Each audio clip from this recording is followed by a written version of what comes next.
እንዴት ናችሁ ውድ ተመልካቾች ዛሬ ከአዲስ አበባ በርካታ ኪሎሜትሮችን ርቀን እንጓዛለን የምንሄደው ወደ ቦረና ነው በአካባቢው ላይ ያለው ባህላዊ ምግብ እንደምን ይሰራል እንዴትስ ይበላል ምን አይነት ባህላዊ ምግቦች አሉ የሚለውን በቦታው ላይ ተገኝተን አብረን የምንመለከት ይሆናል ቦታው የሚገኘው አሬሮ የሚባል አካባቢ ነው ከያቤሎ ወደ 80 ኪሎ ሜትር ርቀትን እንጓዛለን ያ ማለት ከአዲስ አበባ 572 ኪሎ ሜትር ርቀት ላይ ከምትገኘው ከያቤሎ ሌላ ተጨማሪ 80 ኪሎ ሜትርን ተጉዘን አሬሮ እንደርስና ከዚያ በኋላ ባህላዊ ምግቦቹን አብረን የምናየው ይሆናል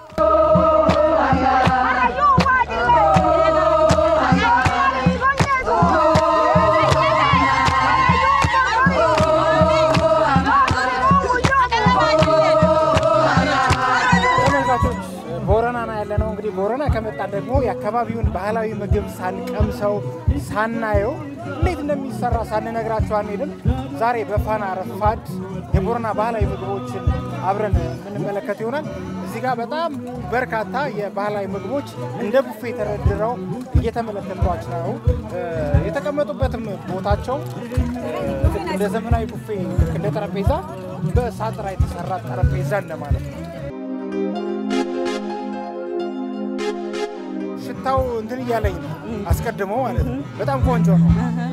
እንደው የቦረና ባህላዊ ምግብ እንግዲህ ያው ሁሉም አካባቢ የራሱ ባህላዊ ምግብ አለው አይደል አዎ የዚህ አካባቢ ባህላዊ ምግብ ተብለው የሚጠሩት ምንድናቸው መቼ ነው የሚቀርቡት እንዴት ነው የሚሰሩት እስኪ በትንሹ ንገሪኝ እሺ እነዚህ የባህል ምግቦች ናቸው እንዳያችሁት የሚቀርበው ብዙ ጊዜ እንደዚህ አይነት ባህል ሲኖር እንግዳ ሲመጣ ይዘጋጃል እኛ ቤት አሁን እያንዳንዳችን ቤት ስትመጡ ይሄ ነገር አለ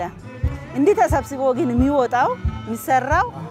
እንግዳ ሲመጣ ነው እንዴ ወደ ውጪ የሚወጣው እንጂ እያንዳንዳችን ሁሌ የምንበላ የምንጠጣው እንደዚህ አይነት ምግቦች ናቸው ላይ የሚታይ ቅቤ ነው አይደል በጣም የበዛበት ይመስላል አዎ በቅቤ ነው የሚሰራው በቅቤ ቢጫው ነው የሚታይ አዎ በቅቤ ስለሚሰራ እንዴ ወደ ላይ ወጥቶ ነው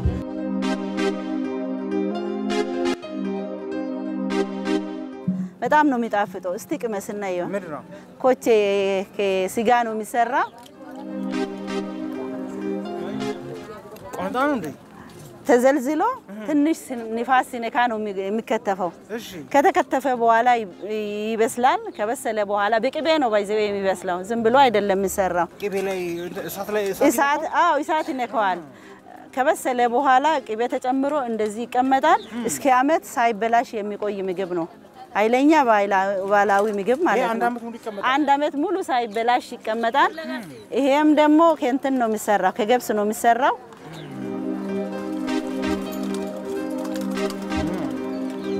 ከገብስ ነው የሚሰራው መጀመሪያ ገብሱ ተፈትጎ ይቆላል ከተቆላ በኋላ ደግሞ በቅቤ እንደዚህ ታሽቶ ይቀመጣል በቅቤ ይታሻል በቅቤ ነው እንዳለ ማለት ነው እንዳለ ቅቤ ነው ቅቤ እኮ እኛ ጋር ያው ታቃላችሁ ቦረና የሚታወቀው በከብት ነው ይሄ ራሱ ገብስ ነው ተፈትጎ በቅቤ እንደዚህ ከስጋ ጋር የሚሰራ ነው ይሄ እንደ ቆሎ ማለት ነው እንደ ቆሎ ተፈትጎ ከዛ በኋላ ይቆላል በቅቤ እንደዚህ ታሽቶ ተጨምሮ ተዘፍዝፎ ማለት ይቻላል ባይዘው የመጨመር ብቻ ሳይሆን እንዴ ተዘፍዝፎ የሚቀመጥ ምግብ ነው በጣም የሚጣፍጥ የባህል ምግብ ነው እንደነገርኩ እነዚህ ምግቦች ብዙ አመት የሚቆዩ ምግቦች ናቸው ይሄ ስጋ የተቀላቀለበት እንደዚህ ሳይደቅ እነዚህ አሁን ሳይዛቸው ይለያል ባይዘው በትልልቅ በማሃከለኛ በዝቅተኛ ይሰራል ገብሱ ራሱ እነዚህ ይሄ ደግሞ ቆሎ ተቆልቶ ተፈትጎ ከስጋ ጋር በቅቤ እንደዚህ ነው የሚሰራው ይሄ አሁን በጣም ለየት አለብኝ ስጋና ቆሎ አንድ ላይ አይቻላልከምና አሁን ይሄንን ፕሮግራም የሚመለከቱ ተመልካቾች በቤታቸው ማዘጋጀት ይችላሉ ይችላሉ እንዴት ነው የሚዘጋጀው ይችላሉ መጀመሪያ ገብሱ ይለቀማል ከተለቀመ በኋላ ይታጠብና ትንሽ ለብ ባለ ውሃ ይወቀጣል ተዘፍዝፎ ወጥቶ ይወቀጣል ከዛ ገለባው ሲለይ ይቆላል በመንፈልገው መጠን ከበሰለ በኋላ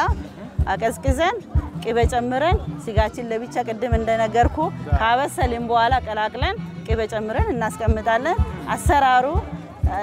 ቆንጆ ነው ማንንም መስራት የሚችል ስራ ነው ብዬ ገምታለሁ ግን የቅቤዋ ነገር ግን በጣም አሳሳቢ ነው ቅቤ ነገር ሁሉም እንዳለ በቅቤ ነው እንዳለ በቅቤ ነው ያለ ቅቤ የሚሰራ ነገር የለም አሁን ለምሳሌ ይሄ በቆሎ ነው በቆሎና ገብስ ነው ተፈትጎ አብሮ ይሰራል በስጋ በቅቤና በወተት ነው የሚበላ ይሄም ወተት ተጨምሮ ቅቤ ተጨምሮ ይበላል በተለይ ሴቶች ሲወልዱ ፍየል ይታረድላቸዋል ስጋ ከቤት አይጠፋም ሲሰለቻቸው ግን ይሄን ነው የሚበሉት አንደኛ ኦዲ ያጥብላቸዋል ያሳምራቸዋል ወዛቸውን ውበት ያመጣልና ሲወጡ በጣም ወፍሮ ነው የሚወጡት የቦረና ሴቶችን ያያዩ ነበር በጣም ውበታቸው በጣም ቆንጆ ናቸው ይሄን እየበሉ ነው ቅቤ ያለ ወተት አለ ይሄን እየበሉ ነው እንደዚህ አምሮ ሴቶቻችን የሚበሉት የሚጠጡት ከስጋ ከወተት የተለየ ነገር አይበሉም ቅቤ ምናምን እንዳለ ነው ሁሉም ቅቤ ነው ይሄ ከባድ ጥገና ነው እሱ ብቻ መሰለክ እንዴ ይሄ እርጎ ነው እንዲህ ቢገለበጥ ራሱ አይወጣም አይገፋም ምክንያቱም ይቀመጥና 3 ቀን 4 ቀን ሲያድር እዚህ ተጨምሮ ካደረ በኋላ በዚህ በቀሰም ይወጣል አጓቱ በዚህ ነው የሚወጣው ይወጣል ምንድነው ቀሰም ነው የሚባለው ዱዩማ ነው የሚባለው ውስጡ ቀዳዳ ነው እሺ በዚህ ነው አጓቱ የምናወጣው ይሄ አሁን እንጨቱ ስላልተስተድቡልቡሎ ነው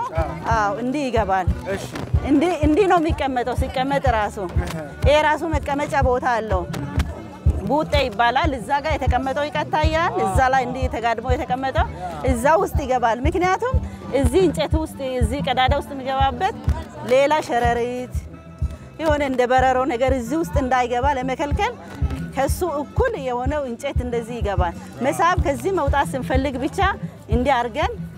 እንደዚህ አርገን እናወጣውና እንጨቱን አጥበን ውሃ ጨምረን በዛም ካወጣን በኋላ እዚህ ውስጥ እናስገባለን በዚህ እናወጣለን ወተት እንጨምራለን ይሄ አሁን ቢያንስ ከ4 በላይ ይሄን አስገብተን አውጥተናል ይሄ የደረቀው ለዛ ነው በቃ እንትን የለውም ሌላ ፈሳሽ የለውም ብቻውን ነው ይሄ ራሱ ሳይበላሽ 4 ወር 5 ወር ምንም ነገር ሳይሆን ይቀመጣል እርጎ ምንም ሽታ ሳይመጣ ፍሪጅ ምናምን አይገባም ይሄ ጎርፋ ይባላል ልቃው ቆራሱማ ተደርጎ ብዙ ጊዜ ከተስተካከለ በኋላ ይገባል ምንም ሽታ የለውም ሌላ የሚያመጣው ሳይድ ኢፌክት የለውም እንደዚህ ይቆያል ሳይበላሽ በጣም ደስ ይላል በጣም ስለዚህ ሁሉም አይነት አንድ አይነት ነው ማለት አንድ አይነት ነው ሁሉም እርጎ ነው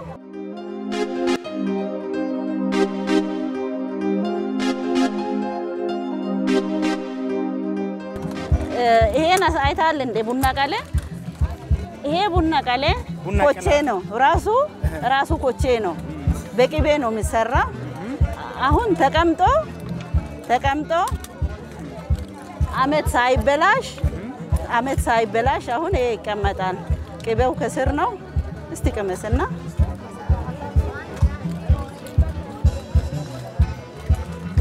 ቡና ነው እንግዳ ሲመጣ ጋና ምን አይነት ቡና ነው ድፍን ቡና ሆኖ ግን ተለቅሞ ታጥቦ ከተቆላ በኋላ በቅቤ ተዘፍዝፎ ይቀመጣል እንግዳ ሲመጣ ጋና እሳት ማንደድ ቡና ቀለ ማድረግ አያስፈልግም ይሄ ብቻ በዚህ ወጥቶ በዚህ አውጥተን በዚህ ቡዱኑ ነው የሚባለው በዚህ በቡዱኑ ማቅረቢያው ነው በዚህ እዚህ ላይ ተጨምሮ ለእንግዳ የሚቀርብ ነው እና በጣም የባህል ምግብ ምን ይባላል የሆነ ተረት አለ አንድ ሰው ይሄን ቡና ከበላ በኋላ ታቃለ የገጠር ሰዎች በልተው በጣም ጉንጫቸው ሞልቶ ነው የሚሄዱት ይሄን በልተው ካፋቸው ሳይጠፋ እስከ ነገሌ ቦራን ወይ እስከ አዋሳ ይሄዳል ሽታው አይጠፋም በስጋም በወተትም ሳይገባ ቅቤ ብቻ ስለሆነ አይበላሽም ብዙ ጊዜ የሚቆይ ስለሆነ ቡና ቃለ ይባላል በጣም ምርጥ ምግብና የባህል ምግብ መሆኑን ማሳየት ፈልጋለሁ እዛ ጥግ ላይ ያለው ምንድነው ማለት ይሄ ማር ነው ማሩ ታቃላችሁ አንተ ሲታገባ ወይ አንድ ወንድ ምስጥ ሲያገባ ቤት ሲገባ ራሱ እንደ ማር እንደ ወተት አብራችሁ እየተነፋፈቃችሁ አብራችሁ እየተዋደዳችሁ ብዙ አመት ኑሩ እንደዚህ ማር እየተጣጣፈጣችሁ ኑሩ ለማለት ነው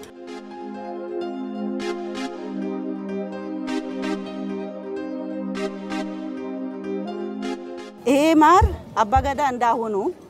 ሲቀባበሉ ስርዓቱን ማለት ነው ከፉላሳ ወደ መርዲዳ ይባል ነው ስርዓቱ ራሱ 71ኛ አባገዳ ወደ 72ኛ ከታድሶ በኋላ ከዛ በፊትም ነበረ ወደ 94 ዙር የተቀባበሉት አሉ በመሃል ተቋረጠ ድጋሜ ደግሞ ተጀመረ አንድ ብሎ ጀመሩና እንደዚህ ሲቀባበሉ ለምርቃት የሚጠቀሙት ማርን ነው ለምርቃት ይጠቀማሉ ቦካ ይባላል ባህሉ መሰረት ለምርቃት እንደዚህ ሰርግ ሲኖር የሚቀርብ ነው ማለት የሚቀርብ ነው ባህሉ ያለዚህ አይሆንም በቃ ቦካ ተሰርቶ ነው ለምርቃት የምንጠቀመው ነው ቅድም ያሳየዋችሁ ወተት ደግሞ ይሄ ውርጎ በዚህ ነው መጨረሻ ላይ ለመጠጣት አሁን ሲፈልግ ይሄ ታጥቦ ይገባል ኢርባ ይባላል ስሙ በዚህ እንዴት አይቶ ተመቶ ለመጠጣት እስከሚመች በዚህ ለማቅጠን ማለት ነው ለማቅጠን በዚህ መግጃ እስከሚወጣ ድረስ በዚህ ታይቶ ነው የሚወጣውና አሁን ይሄ እንደ ድንጋይ ነው አይተሃል በጣም ወፍራም ነው አይወርቅም ስለዚህ በዚህ ታይቶ ነው የሚወጣውና ኢርባ ይባላል እጅግ በጣም ደስ ይላል እነዚህ አይነት ባህላዊ ምግቦች እጅግ በጣም ጣፋጭ እንደሆኑ እኔ ቀምሼ መስክሬያለሁ ግን አሁን የከተማ ሰው እንደዚህ አይነት ምግቦችን በሬስቶራንት ማየት ለውጭ ሀገር ዜጎች ማቅረብ ምናምን ቢኖር በጣም ጥሩ ነው አይደል ይፈልጋል እና እንደዚህ አይነት ምግቦች የሚቀርቡበት ሬስቶራንት ወይ ደግሞ እንደው ከባህልና ቱሪዝም ጋር ተነጋግሮ የመክፈት አጋጣሚው ወይ ደግሞ ሐሳቡ የለም ሐሳቡ አለ እንዳልከው እስካሁን እንደዚህ ተዘጋጅቶ በሬስቶራንት የተዘጋጀ ነገር የለም አሁን በኋላ ግን እንደ ባህልና ቱሪዝምም እንደ ቦረና ኢስት ቦረና ዞንም እየተነጋገርን ነው ይሄ የባህል ምግብ የውጭ ሰዎች መጥቶ እንደዚህ እየቀመሱ የሚበሉበት ሬስቶራንት ለመክፈት እግዚአብሔር ከረዳን በቅርብ ጊዜ እንከፍታለን ኢስት ቦረና ዞን መታችሁ ትበላላችሁ ብዬ ገምታለሁ የዛ ሰው ይበለን በጣም ነው ማመሰግነው እኔም በጣም ነው ማመሰግነው ተመልካቾች ረፋድ ላይ ሆናችሁ እንደዚህ አይነት ፕሮግራም ስትመለከቱ ምናልባት በቻላችሁ መጠን በቤታችሁ ማዘጋጀት ከቻላችሁ ተታዘጋጁ ካልሆነ ደግሞ ወደ ቦረና አካባቢ ስትመጡ እነዚህ የባህላዊ ምግቦች ልትቀምሷቸው ከማሳሰቢያ ጭምር ነው እኔ ቀምሻቸዋለሁ እጅግ በጣም ይጣፍጣሉ በያላችሁበት ሰናይ ጊዜ ይሁንላችሁ እናመሰግናለን Thank you